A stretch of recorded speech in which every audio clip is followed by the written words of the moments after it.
El, el. Nu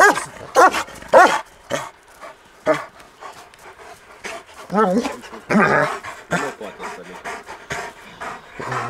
Vom vedea dacă îmi faci. Slab băiat, ai văd dacă nu știi să alerge puțin. Ce sport fac ăștia la școală?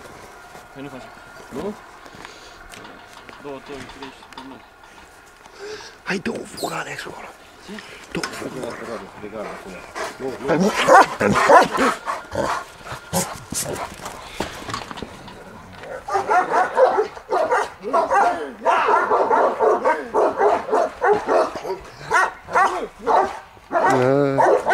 Nu se meargă foarte mult.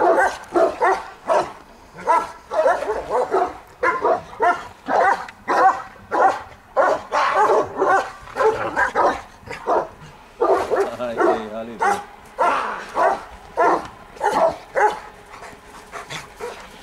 Bravo.